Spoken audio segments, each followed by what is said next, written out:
Doncs ja ho veieu, tenim el Jonathan Coe, l'Anna Ballbona, que faran el diàleg de sant Jordi a la Biblioteca Jaume Fuster. I us dono, en nom de Biblioteques de Barcelona i de la pròpia biblioteca, doncs una afectuosa benvinguda. Gràcies, com no, a l'equip d'Anagrama, que ha estat l'ànima mater d'aquest diàleg, i els diàlegs de Sant Jordi es basen en la conversa. I és per això que hi haurà uns 50 minuts de presentació del llibre, del Bournville, i després sí que obrirem un petit torn de preguntes. Si ja teniu preguntes preparades per trencar el gel, seran benvingudes. Dir-vos també que l'acte serà gravat, serà enregistrat, el podeu veure pel canal YouTube de Biblioteques de Barcelona, per tant, és un bon moment per revisar-ho i res més, dir-vos que l'autor ha accedit a la signatura de llibres, per tant, veureu un petit lloc per comprar, per adquirir llibres, gràcies a la llibreria Zavara, que fa aquesta venda avui. I res més, deixar-vos també, fer-vos notar que us hem deixat una sèrie de programes als seients, perquè demà acabem els diàlegs a la Biblioteca Francesca Bonnemaison. I no m'estenc gaire més, perquè segur que voleu escoltar-los, així que gràcies per haver vingut.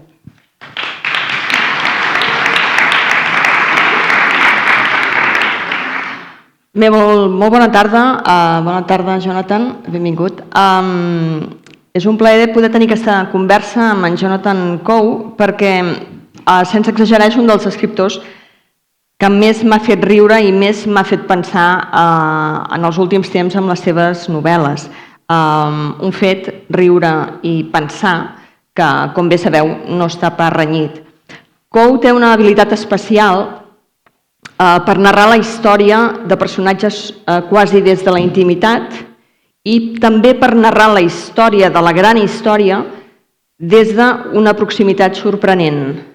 Me'l va descobrir l'editora d'Anagrama i editora meva, la Isabel Obiols, fa una colla d'anys, que em va posar a les mans una novel·la que també té alguns anys, Menudo reparto, What a Care Fab, una novel·la que evidentment us recomano amb fervor. Ja en aquella novel·la em va sorprendre la mirada crítica, humorística i intel·ligentíssima sobre la societat anglesa, sobre la família i sobre l'absurd individual que arrosseguem tots nosaltres.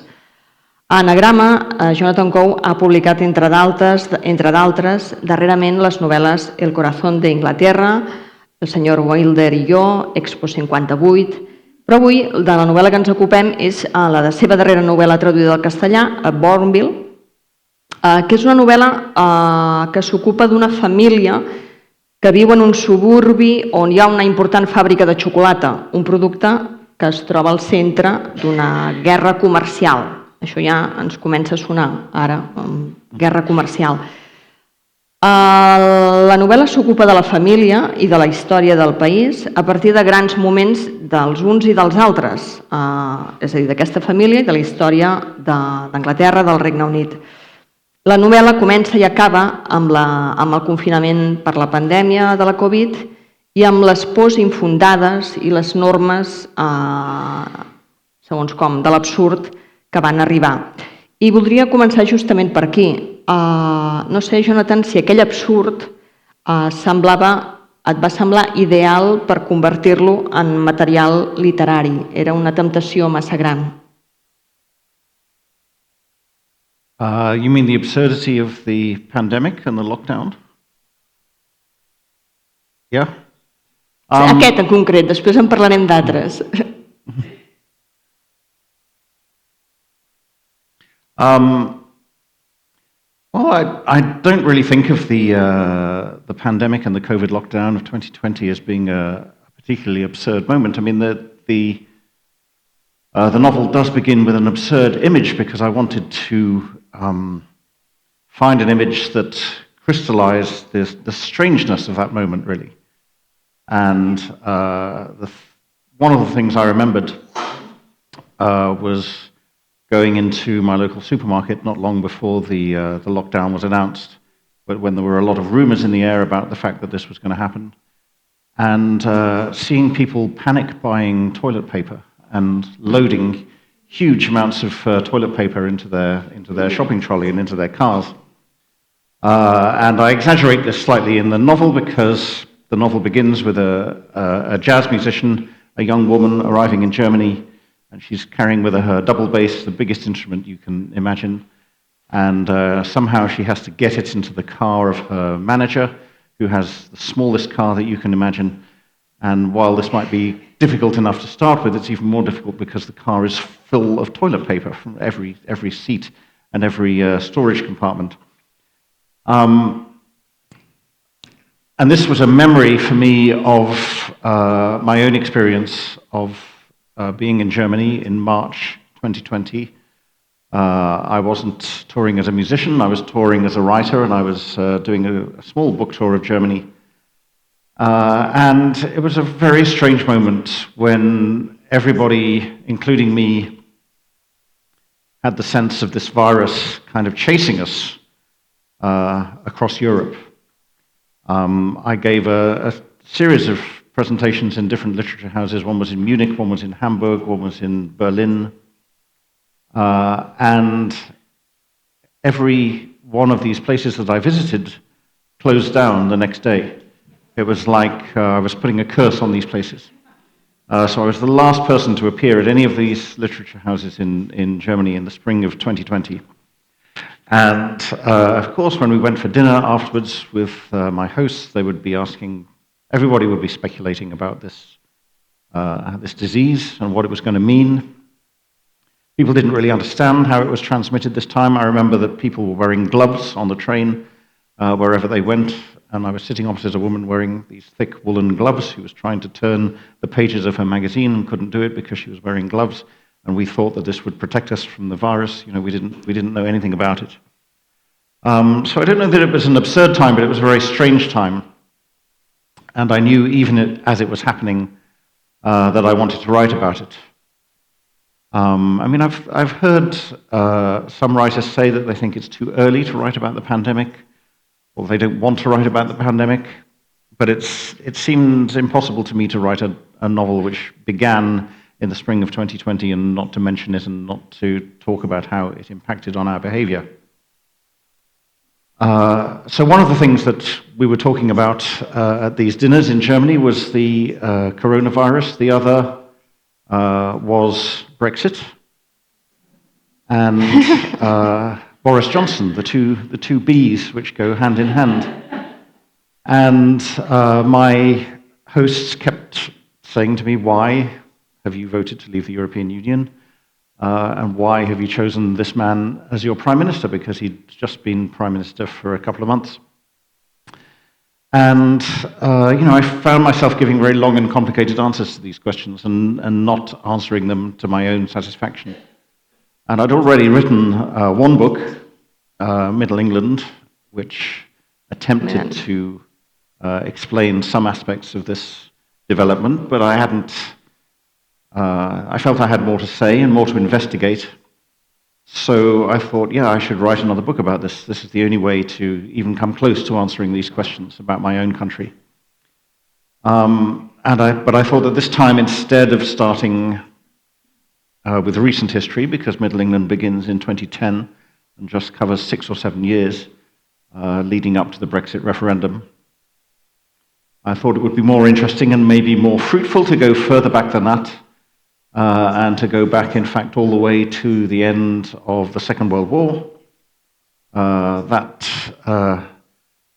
cessation of hostilities which made the European nations decide that they didn't want to be involved in a conflict like that ever again, and from which the seeds of the modern European Union grew.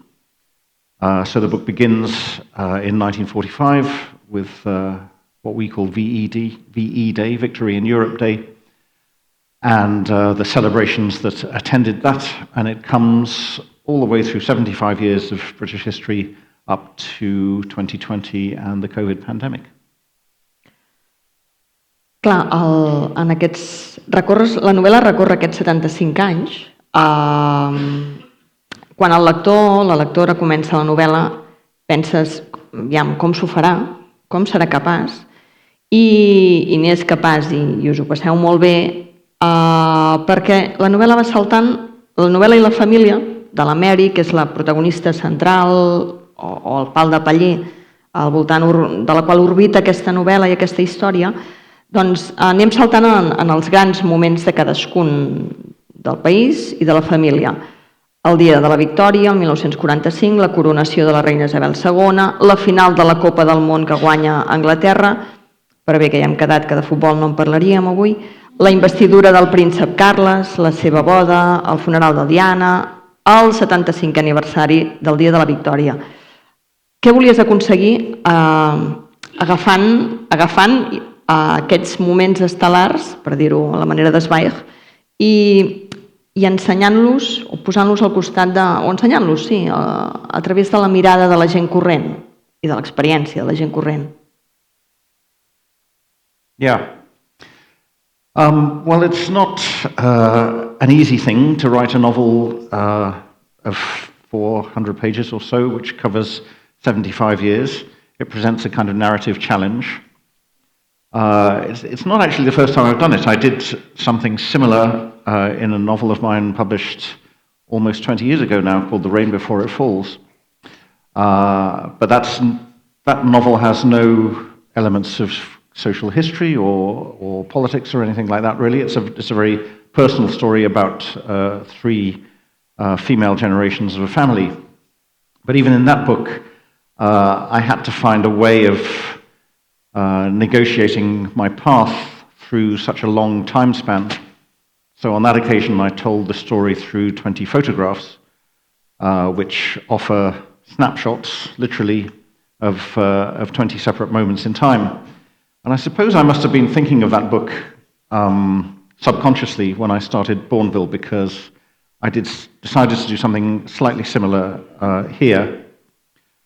Also, I remembered a scene in Middle England which I'd really enjoyed writing and which readers told me they enjoyed reading, which was a scene which comes right in the center of the book and sort of draws all the different narrative strands together, where 4 or 5 different families and different individuals are gathered around their particular TV sets in different houses and different apartments, watching the opening ceremony of the London Olympics in 2012, and having very different responses to it, which tell you something about them, and also tell you something, I hope, about the way that the nation was responding to that ceremony. So I thought maybe I could do something similar to that again. And one way of getting through 75 years in 400 pages would be to break it down into 6 or 7 big public moments. They're not really the key events in British history since the war, but they're big public moments. Moments when lots of different people were gathered around their televisions or attending ceremonies in person, and moments which drew out feelings of national emotion, I guess, and which drew people together into a kind of emotional bond in a way which only these kind of public events can. I'm thinking particularly about the funeral of Princess Diana, which maybe we'll come back and talk to, because that was a very significant moment, really, in the development of the way that British people deal with emotion and express emotion publicly. But the coronation in 1953 is the same in some ways, and of course the World Cup final in 1966 was a very emotional moment for British people, not necessarily in terms of what it said about football, but what it said about international relations and Anglo-German relations in particular. Clar, és que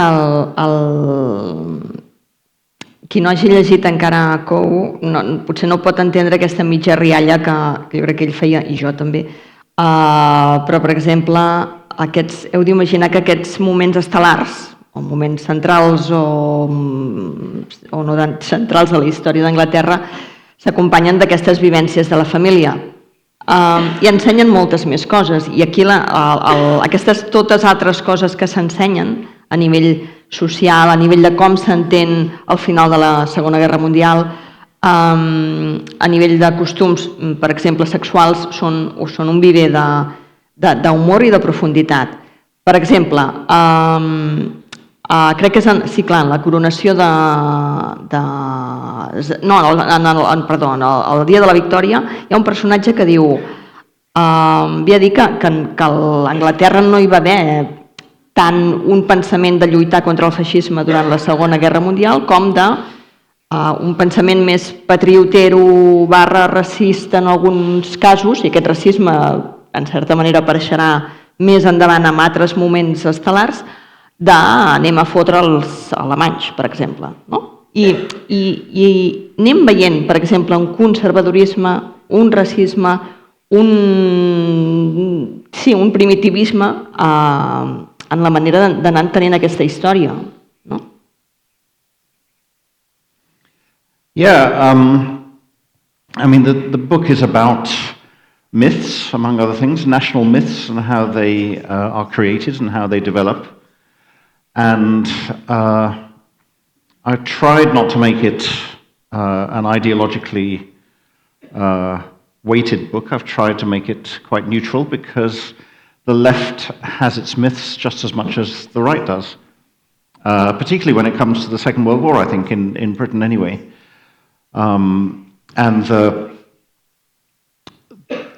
One of the myths about the Second World War on the left, which I certainly grew up with, is that it was primarily an ideological war, a political war, and that we were fighting against fascism as an ideology.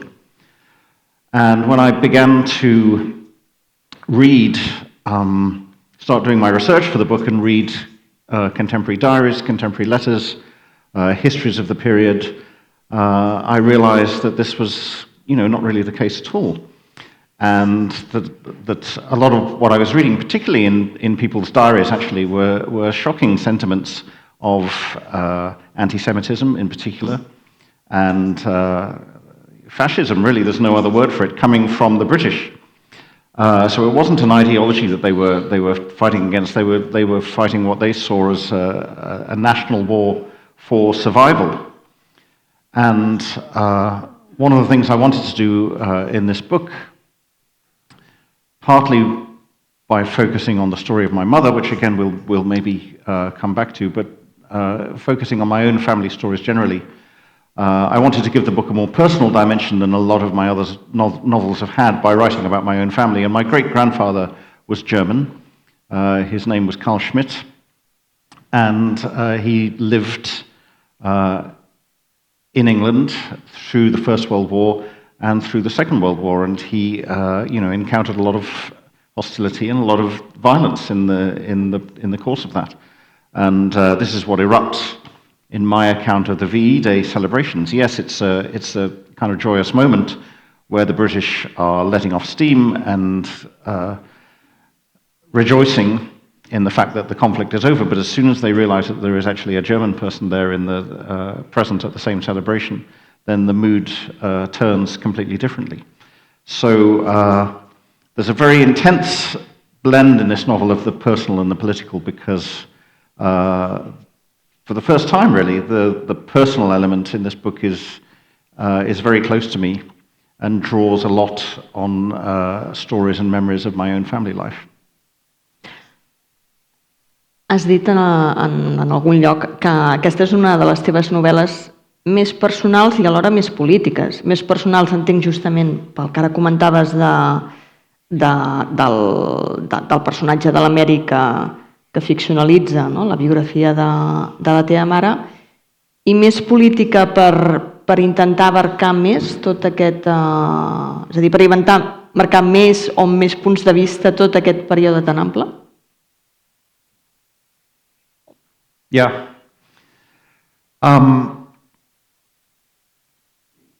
Well, the personal element became inevitable, really, because towards the end of the first lockdown, so in June 2020, very suddenly and very unexpectedly, my mother died at the age of 84. And when My father had already died, so one of the things that my brother and I had to do when my mother died was to tie up all the legal arrangements and to clear out her house. And although the suddenness of her death plunged us into a very intense moment of grief, really, I found this process of going through her papers and going through her photographs, many of which I hadn't seen before because they'd been up in an attic at the top of the house. I found this very cathartic and very comforting, and also very educative, because I learned things about my mother that I hadn't known before, and read letters from her and diaries written by her which I'd never seen. So it was a very strange moment in my life. I just finished writing my previous novel, Mr. Wilder and Me, and I was ready to start writing, I thought I was ready to start writing the novel that would become Bournville, but my mother's death kind of knocked me off course. And instead, I started reading all the things that she'd left behind, and quite quickly came to the conclusion that I wanted to write a book about her of some sort, as a kind of celebration of her life, if you like. That sounds a little strange, but in a way, that's what Bournville is. And this kind of left me with the decision: well, do I not write my political novel? Do I put that on hold for a couple of years, or should I wait until my mother's death has kind of sunk in and I feel more objective about it, and I should put that project to one side for the time being? And then, I just kind of suddenly realized that actually the two books could be the same, because her lifespan was 1934 to 2020, and that was almost the same span that I had decided to write this historical novel about.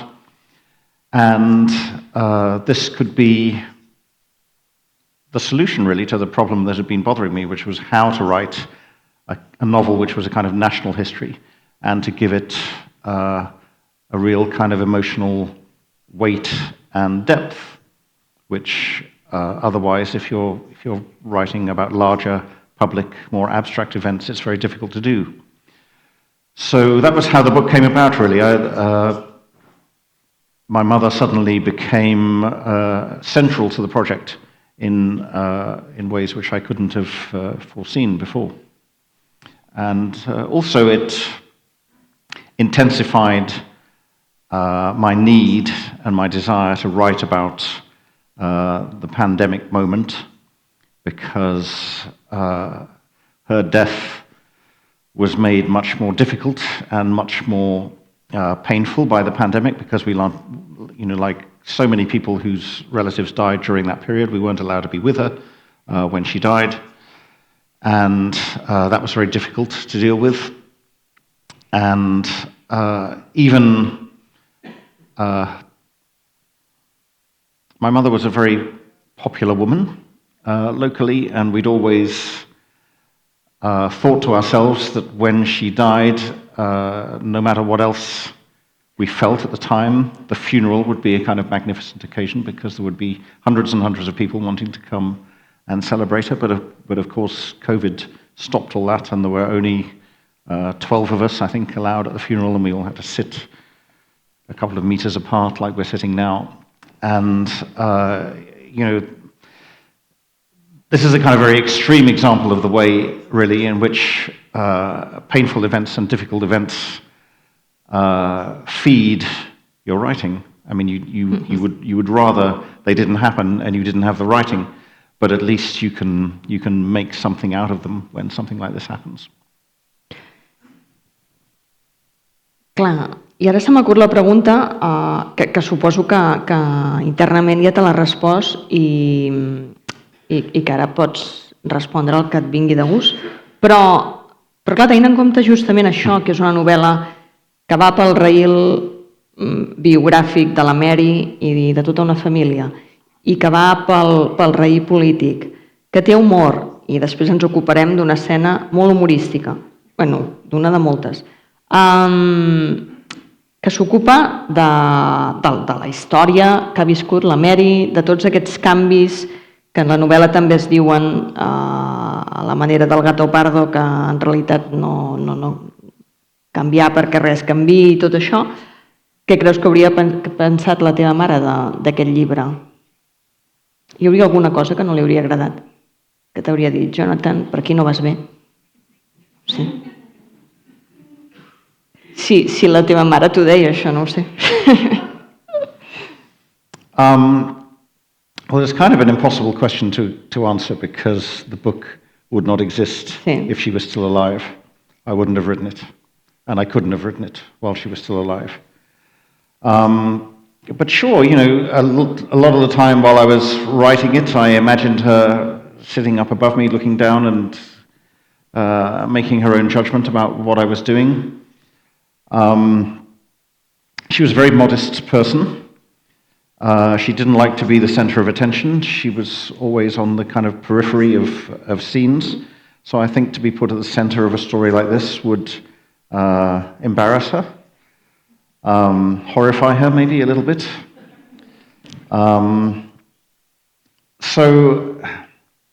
But you know, I hope that she would feel that it was a book written out of love and written out of respect and out of a desire to record something of her, really, because I don't know, we could have a conversation here, both of us, about what it is that makes us write and what it is that makes us write fiction.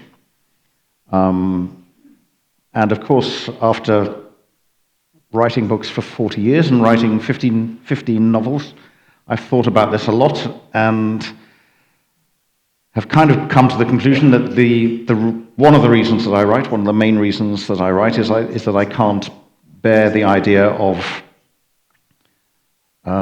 experience just vanishing and evaporating and disappearing into the atmosphere. Many years ago, when I wrote a novel, when I wrote a biography of another writer, a writer called B.S. Johnson, I went through his notebooks and I found a little sentence that he'd written all by itself on a page, with no other words on the page, and it was just something that he'd written to himself as a kind of reminder, and what he'd written was, someone has to keep the records. And that phrase has stayed with me ever since I saw it. And of course, the kind of record keeping that we do is very particular because we're making up stories a lot of the time. And the truth that we're trying to tell and that we're trying to put on the paper, we don't arrive at it by writing history, by putting facts down on the page or anything like that. We get there using our imaginations. But for me, anyway, that's what writing is. It's keeping the records. Clar, és interessant perquè en aquest deixar constància jo crec que sempre dones un lloc preponderant a també deixar constància dels que en principi no protagonitzen la gran història o els que la gran història no se'n recorda d'ells. Per això, i ara vaig a un dels moments memorables que volia convocar, per això em sembla una enorme picada d'ullet que quan estan mirant per la tele el funeral de Diana, l'escena corrent que té lloc és una fel·lació orgàsmica entre dos homes gais. I clar, quan llegies que et tronxes de riure, penses com ha anat la connexió neuronal per connectar No, ho dic en sèrio perquè em sembla una gran troballa per connectar aquests dos moments. I, bé, això és una pregunta, la següent me la guardo. La connexió neuronal, imaginativa, fantàstica. Okay. Yeah, that's a scene in the book my mother mightn't have liked, actually. possibly. Sí, sí, sí. But it seems it seemed very logical and a very natural scene to write to me.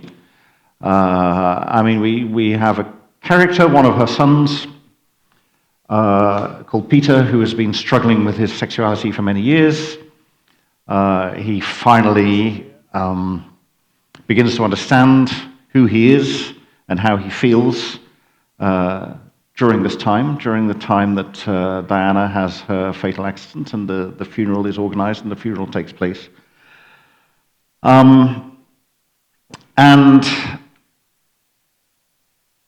But in a strange kind of way, it's also a metaphor for what was happening to the British people at the time. Because the thing I remember about Diana's funeral in 1997 was it was an incredible display of public emotion, and which manifested itself in the oddest of ways sometimes. Because this was a woman who, hardly any of the people who watched that funeral had met her or knew it or had any encounter with her personally. But there were interviews with people on TV that week where men were crying on camera and saying, that they didn't understand it. They hadn't cried like this when their wives died or when their mothers died. But there was something about the death of Diana that brought them to tears. Maybe it was the fact that through the interviews she'd given on television and so on, they felt they were in a kind of intimacy with her. Maybe it was just the fact that when a funeral becomes such a public event like that, then all the emotion surrounding it becomes inflated and exaggerated. But I think it was a kind of watershed moment in British history because it was the point at which the British finally and definitively abandoned the kind of stiff upper lip and the repression of emotion and just put their emotions on display and on screen for the world to see. So it seemed very natural to me that as a kind of small, more personal, more intimate expression of that, this poor guy, Peter, who'd been suppressing his sexuality all his life, should get his first blowjob and his first orgasm while Diana's funeral was taking place on the TV screen in front of him. Gràcies a la Diana. Sorry? Gràcies a la Diana, sí, sí. Thanks to Tony Blair, actually, because he's the one who's reading the lesson at the time. Sí. And yeah, I mean, and some people have found it a funny scene. I personally, to write it, I found it quite a tender and erotic scene to write. So you can never predict how people are going to respond to something that you've written. Però sí que aquesta escena, com d'altres escenes en què apareix la monarquia, però també el campionat del món de futbol, sí que en molts moments et fan pensar, quan llegeixes la novel·la i a mesura que va avançant et fa pensar si tot plegat no són escenificacions que han actuat com grans entreteniments per no parlar de les coses importants, en molts moments la conversa política, la família l'evita, en d'altres moments no, el debat de classes, per bé que hi ha molt de ressentiment de classe, però el debat de classes, el debat social s'evita. És com si, o a mi com a mínim l'efecte és aquest el que han fet amb mi aquestes escenes, no només aquesta que dèiem ara, de grans escenificacions per embadalir-nos i per estar distrets. I clar, la família de la Mary constantment es va reunint al voltant de la tele, com aquí ha passat també amb altres esdeveniments. Yeah, I mean, all of these events are really just a pretext for people to come together and briefly to have their attention fixed on the same public moment. And the interest is not in the moment itself, but in how they react to it. it was only after I began writing the book, really, that I realized that I think 6 out of the 7 events that I write about involve the royal family.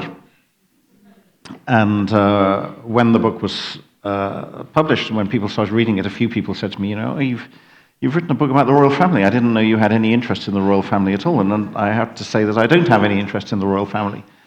And, when in that scene that we've been talking about at Diana's funeral, the significant thing is not that Tony Blair is reading the lesson or even that Diana has died. It's what's going on between the 2 men in front of the television. And similarly, when the German part of the family come to England in 1966 to attend some of the football matches, and when they're watching the football match with their English cousins, the important thing is not, who is scoring the goals or who's passing the ball to whoever.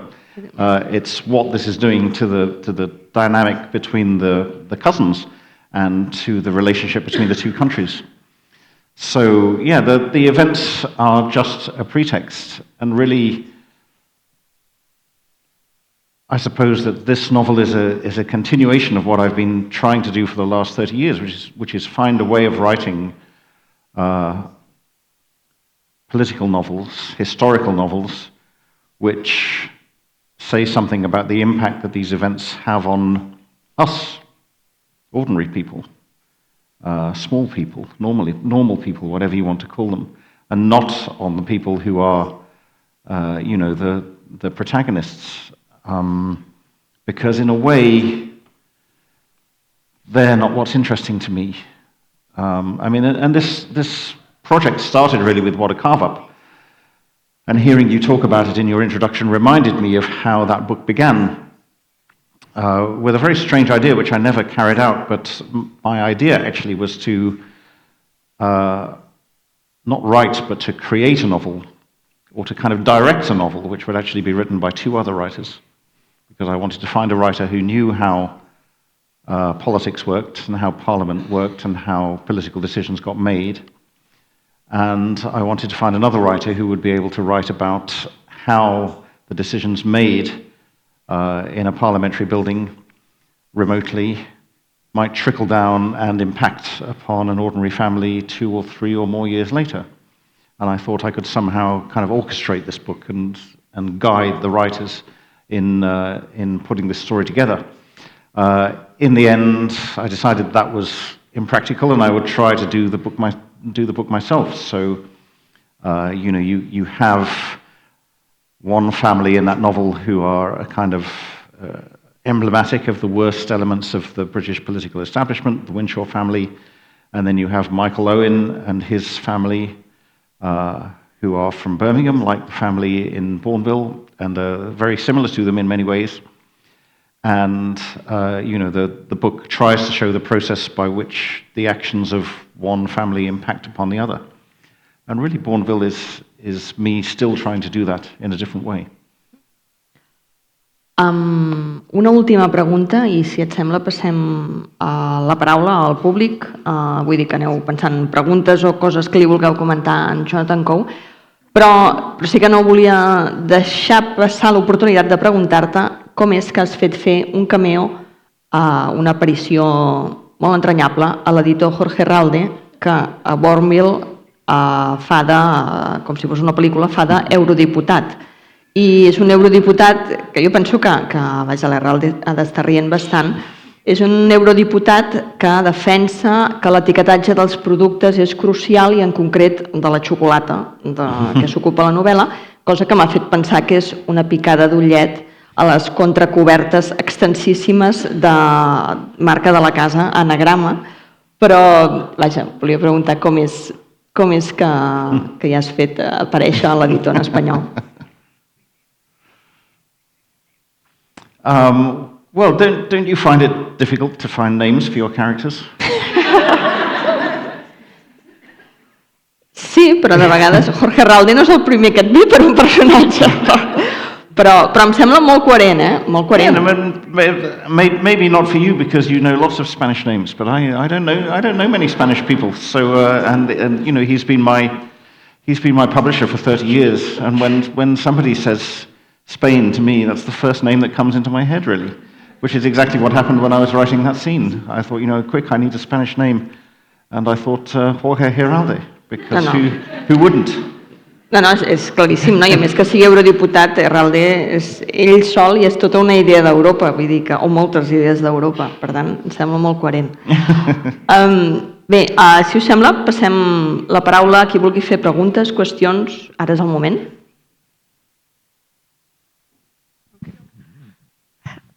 Hello. I would like to ask three things. First, I hope you have been told about what happens here in Catalonia on St. George Day on the 23rd of April, because it's amazing and huge. I hope you have been told about it. I have been told, yes. Good. It's a working day. Yeah. Yes.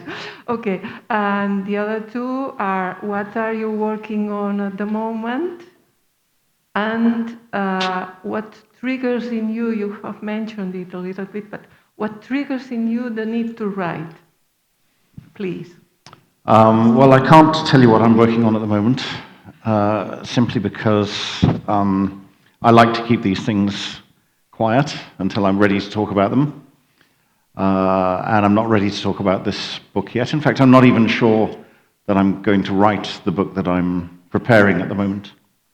I have actually written and published another novel in the UK since Bournville came out. It's called The Proof of My Innocence, and it'll be published in Spain by Anagrama soon, I hope.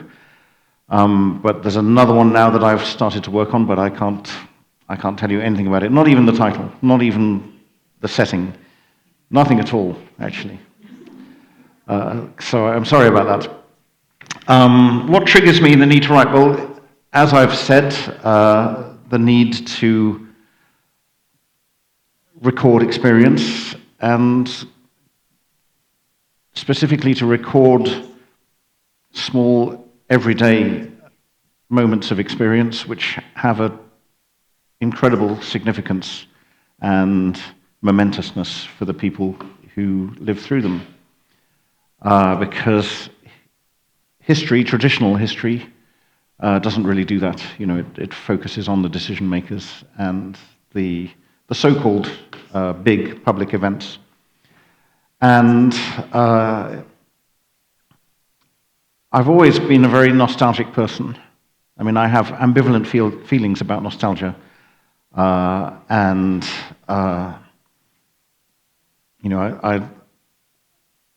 don't think we can return to some imaginary golden age in the way that some populist politicians in particular tell us that we can. When Donald Trump says that he's going to make America great again, I don't really know what moment, what era in American history he's nostalgically looking back to and trying to get his supporters excited about. But I do think it's natural and necessary to look back at the past and to miss what was beautiful about it and to think about it and try to preserve it in whatever way you can. And writing novels for me is one way of trying to do that. Also, increasingly, I write novels to try to help myself understand the world a bit better, because it's only as you grow older that you realize how little you understand what's going on around you. At the age of 20 or the age of 30, you think you know everything, and at the age of 63, you realize that actually you know very little. And,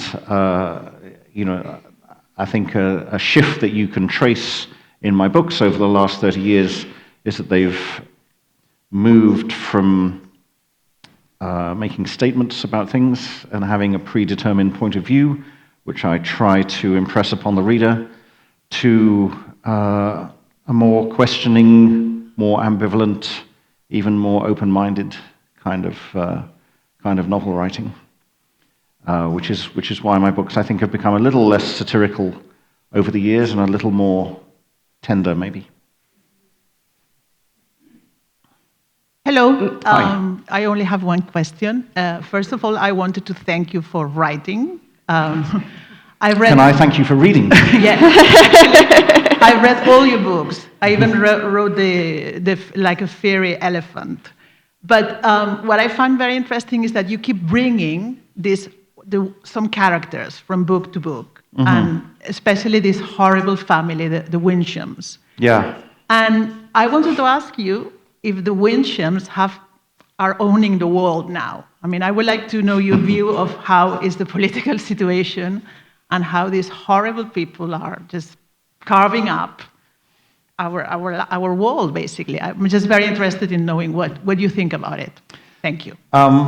Well, you probably know what I think about it from reading my books, and I probably say what I think about it more eloquently in my books than I can on a stage. And we're having a lovely evening here, so why ruin it by talking about what's going on in the world politically? I mean, I'll just say that it's right now, this moment is going worse than I ever imagined it would, and it's a very worrying and very depressing moment. Maybe we'll get through it. We'll see. But yeah, when I created the Winshaw family a long time ago now, more than 30 years ago, in What a Carve Up, as I hinted in my answer to the last question, I was full of certainties in those days and very, very confident in myself as a writer. And at the back of my mind, I was probably thinking, well, if I write a brilliant satirical novel about these people, then everybody will see what monsters they are, and they'll never vote for them again or let them get anywhere near power again, and the world will be a better place. But it turns out that literature and politics don't really work in that way. And the Winshaws are not only still with us, but they're more shameless and more greedy and more powerful in some places than ever. So this is another reason why I don't write satirically so much anymore, because I've noticed that it doesn't have any effect whatsoever.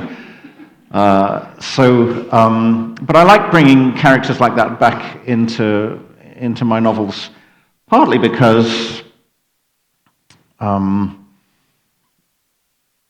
you can save yourself a lot of trouble that way. I mean, as I said, I've written 15 novels now, and let's say that each of these novels has about 20 major characters. So that's a pool, a memory bank of 300 different characters I've got to draw upon if I want to. So I don't know if you've read my new one, The Proof of My Innocence, but this was an instance of precisely that, when I was writing a scene where I needed a very kind of shameless, very aggressive right-wing journalist to make a speech at a political conference. And I thought, well, I could create another character like that, but I've already created loads of characters like that. So why don't I just bring her back and have her make a cameo appearance? So, you don't have to think of a new name, because you've already got the name. And, the character is there ready formed for you. So I'll be doing this increasingly, I think, in my later novels, because the characters are already created, most of them.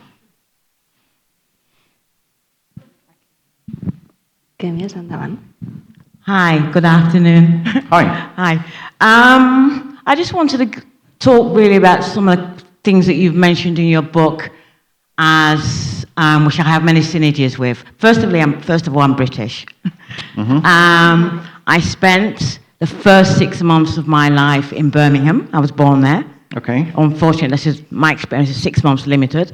And a couple of events. Princess Diana. Unfortunately, she died on my birthday. Oh well. And I come from a very close-knit family, and my sister normally phones me on my birthday to wish me happy birthday. And on this particular day, she didn't phone me. So I waited until the evening, and I phoned her and said, well, do you realise it's my birthday today? You've never forgot. She says, no, it's not that I have forgotten your birthday. It's just that I'm in mourning. I said, what do you mean you're mourning? She says, well, Princess Diana died. And I said, but I'm your sister. And she just couldn't understand why I was upset that she didn't congratulate me on my birthday. So that's my event. That's my personal view of what happened on Princess Diana. I also saw in the morning on the TV, and I obviously felt a little bit of that, but I didn't understand why my sister wouldn't congratulate me on my birthday. What else? My experience with the World Cup, I'm not sure how much that's changed from your experiences within your family, but whenever there's a final or any kind of important match between Germany and in England, it all comes out. Even those of us who never lived the war, we've still got that kind of negative attitude. Mm-hmm. Perhaps it's more jokey than it was when you were younger, but I mean, it's still there. It's still alive. And the last point that I wanted to make was the pandemic. I've lived in Catalonia now for nearly 25 years, so I'm fully integrated and all that. But my experience was how we lived the pandemic here and trying to explain to my friend in the UK their experience, which is very different to the ones that we had. And things moved quickly here first, and UK was a little bit behind us in terms of the pandemic when it reached, the type of measures that they took in place. And it was very an experience I will never forget, talking to them about how we were living the pandemic, how we were 3 months in lockdown, how we had to wear masks whenever we had to go out, how we had to have certificates whenever we wanted to go to the supermarket or to the chemist or things like that. And my family didn't have such an extreme experience as I did. So your book just reminded me of that. I haven't had the opportunity to read your book, but I will read your book, but I will read it in the English version. Okay. No question at the end of all that? Més que una pregunta és un comentari, que és una altra tradició literària, en si mateixa. No, molt bé, suposo perquè et deu passar bastant que les escenes es multipliquen, vull dir que el teu llibre... No, I think dic que et deu passar bastant que les escenes del llibre es multipliquen aleshores, perquè això, és a dir, tothom té molts records lligats a aquests grans moments, també, no? Yeah. And I mean, I think what you say about your sister thinking that Diana's death was more important than your birthday is exactly what I'm saying in the novel, really, about men bursting into tears on television and saying that it was more moving to them than the deaths of their wives. I mean, there was a very strange quality to the public emotion in the way that that event unfolded. And you're also right about the kind of jokey hostility that's expressed, particularly in the press, whenever England play Germany in a football match. That hasn't gone away. And looking at the way that the World Cup final itself was reported by the British press in 1966, they were talking about it in exactly the same tone even then. So as so often in Britain and in other countries as well, beneath the veneer of humour, what you often find is actually quite a nasty kind of hostility. Hi. Just a quick question. Well, as the other reader said, thank you for writing. I want to ask you about another book you wrote, Mr. Wilder and Me, which I especially loved. And I wanted to ask you, why did you write about Wilder? Is it because of this nostalgia you mentioned, that this kind of cinema that isn't done anymore because it's become old-fashioned? Is Billy Wilder one of your favorite filmmakers? Thank you.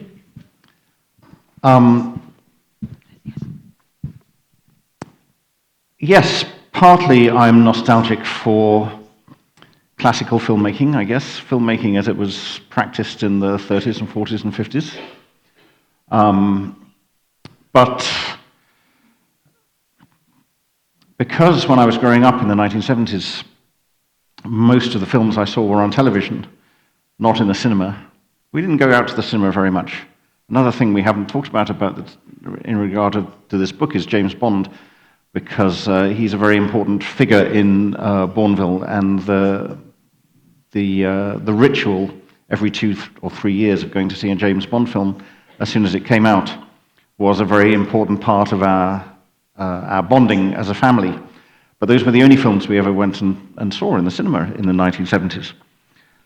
So everything else I watched was on television, so I was always watching old movies because these were mainly films that had been made 20 years earlier. And I discovered Billy Wilder through a film of his, which is not one of his most famous, called The Private Life of Sherlock Holmes, which is really a moment, a very anachronistic moment when he was attempting a very classical style of filmmaking at a time when Hollywood was making films like Easy Rider and Midnight Cowboy and Bonnie and Clyde, and the whole vocabulary of American filmmaking was changing very rapidly, and he was out of step. But I didn't really know that when I saw it on TV in 1975. I just thought it was a beautiful film, and a film which fascinated me because it seemed to combine humor and sadness, laughter and melancholy in a way which I'd not really encountered before.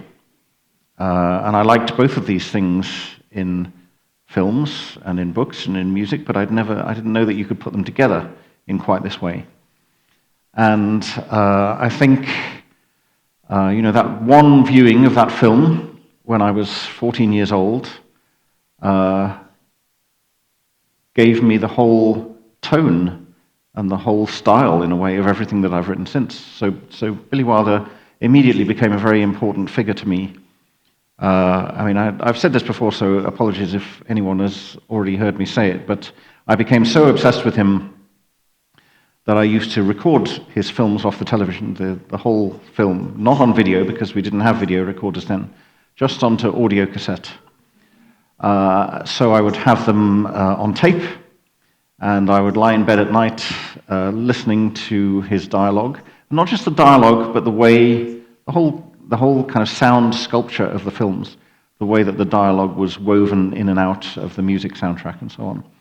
And there are 3 or 4 of his films that, for this reason, Private Life of Sherlock Holmes, The Apartment, Some Like It Hot, I kind of know them off by heart, almost. I don't have a very strong memory of what they look like, but I remember exactly how they sound. And what I learned from that, apart from the peculiar tone I was talking about, was how he wrote dialogue and what you could do with dialogue, and how in a novel and in a screenplay you had to create a kind of dialogue which sounded naturalistic and sounded realistic, but actually wasn't naturalistic or realistic, because it had to convey all the meaning that you were trying to get across in that particular scene.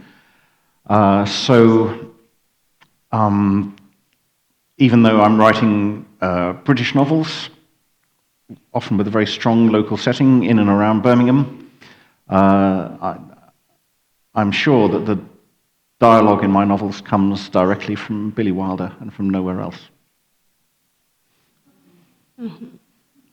Una pregunta més?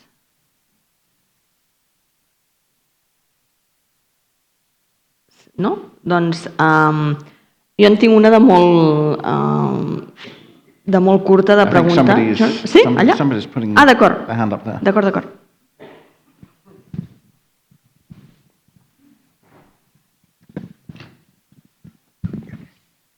Hello.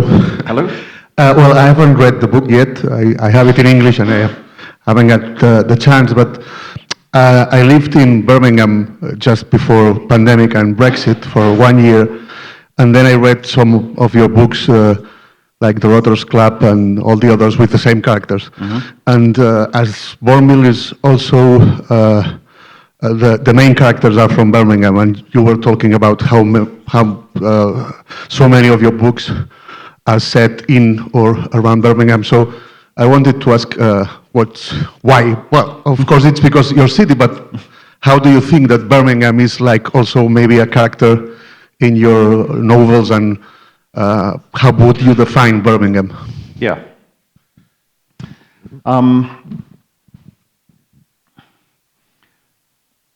Well, there came a point, I started writing novels when I was very young. I wrote a story when I was 8 years old, which I thought was a novel because it was 150 pages long, because I wrote it in a very small notebook. But I divided it into chapters and everything like this, and my parents were so impressed that my father's secretary was asked to type it up. I don't know if she was paid. I hope she was paid. And it came back, and I was devastated because it was only 20 pages long when it was typed, and each chapter only lasted half a page. But it was the beginning. And so I wrote longer and longer stories there was one I finished when I was 11, which was a kind of spy story, and then I wrote my first adult novel, I guess you would call it, when I was 15 or so. But all of these stories, and the ones I wrote after that as well when I was in my late teens, were set in other places, often set in London, actually, because I think I had the idea that this was where, because all the novels I read were set in London, or many of them were. I actually, because I'd been reading Dickens and because I'd been reading Conan Doyle and writers like this, I felt that I knew London in a way that I didn't know Birmingham, even though I lived there, because somebody had imagined them for me. And so these landmarks like St. Paul's Cathedral and these famous streets like Fleet Street and Cheapside were very real to me in a way that the streets of my own city weren't. And after a while, I thought, well, why? Obviously, writers had written novels set in Birmingham, but I hadn't encountered them. I didn't know them. And I thought, why shouldn't I do this? Why just not use the names of the streets that I walk on every day? Why do I need to pretend that I know what it's like to live in London? Why do I need to make up invented names of places? I have a whole city here that has formed me and produced me and shaped me. And so I started writing novels set in Birmingham. And what I was writing got much better at that point. It was as if I'd found a voice, and I'd found that voice through finding a location. And later on, I became a little bit evangelical about it and said that not all novels have to be set in London or in cities that people consider kind of great or beautiful. It became important to me that I was spreading the word, if you like, about what an important place Birmingham had been to me, and so might seem to other people as well. And in a strange way, the more local and the more specific my writing became, the more people from other places started to read it and started to enjoy it. And, these days, it sometimes seems amazing to me that I'm in Thessaloniki or I'm in Verona or somewhere talking about, the streets that I grew up in, places that none of the audience has ever heard of or ever visited. But I think if you write with conviction, if you write with emotion, if you write with sincerity, then the local becomes the universal, and that's what I've tried to do in my writing about Birmingham. Molt bé. Si us sembla, ho deixaríem aquí. Només una darrera qüestió rapidíssima que pot respondre amb una paraula només i avui tanquem la conversa fantàstica que hem tingut. Xocolates Cadbury o Milka?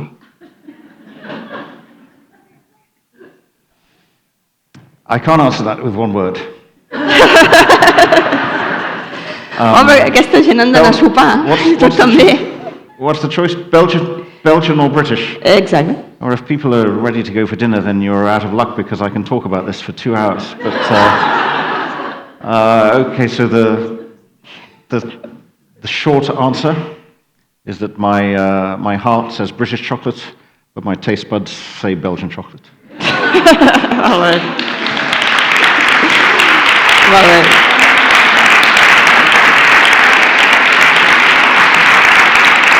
Molt bé. Gràcies. Thank you very much.